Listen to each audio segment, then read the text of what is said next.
नमस्कार मेरे किसान भाइयों, किसान साथियों, चैनल पर आपका एक बार फिर से स्वागत है। और आज हम बात करेंगे गन्ने के सर्वे के बारे में कि हमें किस तरीके से गन्ने का सर्वे कराना चाहिए ताकि आने वाले समय में पर्चियों से संबंधित कोई भी दिक्कत ना आए और हमें समितियों के चक्कर ना काटने पड़ें। साथियों, वीडियो में आगे बढ़ने से पहले यदि आप चैनल पर नए हैं तो चैनल को सब्सक्राइब कर बेल आइकन प्रेस कर लें ताकि आने वाली वीडियो की नोटिफिकेशन आपको समय से मिलती रहे। साथियों, इस समय गन्ने के सर्वे शुरू हो गए हैं, तो अपने गन्ने के सर्वे इस तरीके से कराएं कि हमारे गन्ने की जो पर्चियां हैं वे 60-40 के अनुपात में हो जाएं, यानी कि 60% गन्ना पर्ची हमारी पेड़ी गन्ना में आए और 40% गन्ना पौधा में। तो इसके लिए हमें ये करना है कि जितना हो सके अधिक से अधिक हमें गन्ना पेड़ी चढ़वानी चाहिए। और कुछ जगह साथियों गन्ना पौधे का ही सर्वे चल रहा है, वहाँ गन्ना पेड़ी का सर्वे नहीं हो रहा। जो गन्ना सुपरवाइज़र है वे बता रहे हैं कि पिछले साल जो गन्ना पौधा था वो इस साल गन्ना पेड़ी में अपने आप परिवर्तित कर दिया जाएगा, तो सिर्फ गन्ना पौधे का ही सर्वे होगा।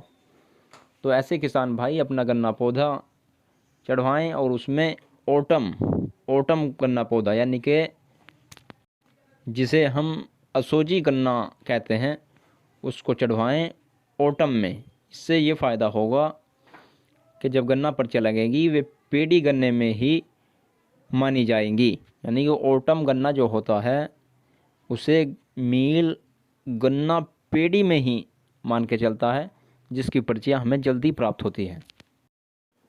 तो किसान साथियों, जो हमारा गन्ना पौधा सितंबर-अक्टूबर में बुआई हुआ था, अगेता गन्ना है, उसे आप ओटम में ही चढ़वाएं, जिससे आपको शीघ्र ही पर्ची उपलब्ध होगी।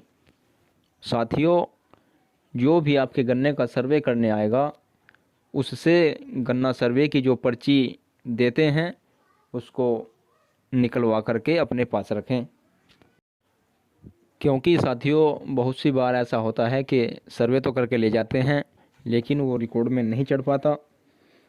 इसलिए जब आपके पास वो पर्ची होगी तो आप अपना गन्ना सुपरवाइज़र को दिखा करके उसको चढ़वा सकते हैं।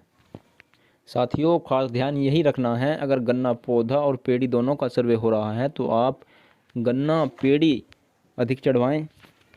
और यदि वह कहते हैं कि सिर्फ गन्ना पौधे का ही सर्वे हो रहा है तो अपना गन्ना पौधे के साथ साथ अपना जो ओटम पौधा होता है, अर्ली अगेती गन्ना बुआई का गन्ना होता है, सितंबर-अक्टूबर का बोया हुआ, उसे आप ओटम में लिखवाएं, जिससे आपको पर्ची शीघ्र ही मिलेगी।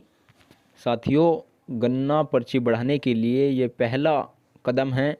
यदि आप यहीं से सतर्क रहेंगे, यहीं अच्छी तरीके से अपना सर्वे कराएंगे तो आने वाले समय में भी आपको कोई दिक्कत नहीं होगी।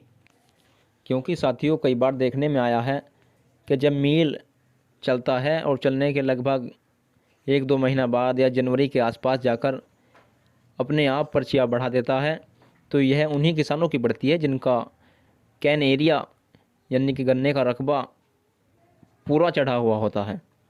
और बाद में जाकर जब एग्रीमेंट होता है तो यह एग्रीमेंट भी उन्हीं किसानों का होता है जिनका गन्ना पूरा चढ़ा हुआ होता है।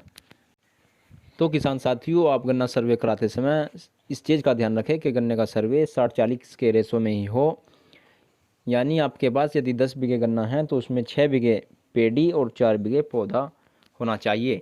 इससे होगा क्या कि जब आपकी गन्ना पर्चियाँ आएंगी तो उसमें शुरुआत में गन्ना पर्चियाँ अधिक आती हैं और पौधे में कम कर दी जाती हैं। साथियों, आज की वीडियो में बस इतना ही। अगर आपको जानकारी अच्छी लगी हो तो इसे लाइक कर अपने किसान दोस्तों में शेयर करें। धन्यवाद।